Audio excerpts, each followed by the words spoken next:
Umakyat na sa 2 ang bilang ng patay sa sunog sa Cainta, Rizal. Nasa mga evacuation center ngayon ang 800 pamilyang nawalan ng tirahan. May news to go si Darlene Kai.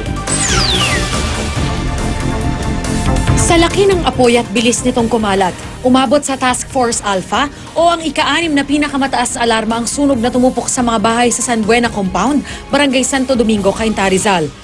Sa drone video, kitang-kita ang lawak ng pinsala. Pasado alas 5 kahapon nang magsimula ang sunog. Kwento ni Roji, nasa pinapasukan siyang kantinang mabalitaan ng tungkol dito. Dali-dali raw siyang umuwi.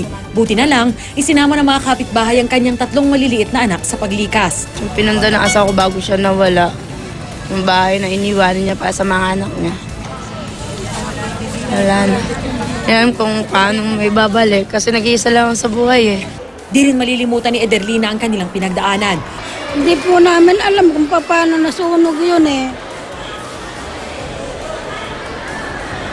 Basta na lang po, naglabasan na lang po yung mga tao. Nagpaano po, patakbuhan na po sila. Labas na rin po kami, takbuhan na rin kami po. Nagkahiwa-hiwalay pa sila ng kanyang mga kaanak. Takbuhan na kami, yung mga gamit namin, di nasalba. Si bebe, bet ko to. Kung nanay ko, naiwanan ko. Hanap na hanap ako, hindi ko makita. Iyak na po ako.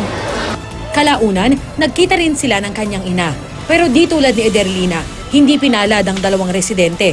Isang 81 anyos na lola at isang 26 anyos na lalaki ang posible raw na trap sa kanilang bahay. Ayon sa BFP, nahirapan silang apulahin ng apoy na tumagal ng halos 5 oras. Sa type of materials po ng ating mga structure, talaga po mabilis po pagkalat yan because light materials po ang yari ng ating mga residential po. Napakaliit po na lugar, mahirap po talaga makapwesto po at makapenetrate ng ating mga pamatay sunog. Umabot sa 42 truck ng bumbero ang rumisponde sa sunog.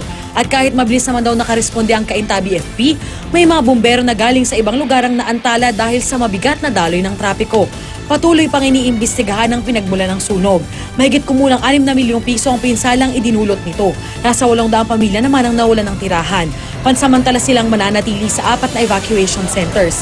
Pag-aaralan ng lokal na pamahalaan kung magdedeklara ng state of calamity sa Barangay Santo Domingo.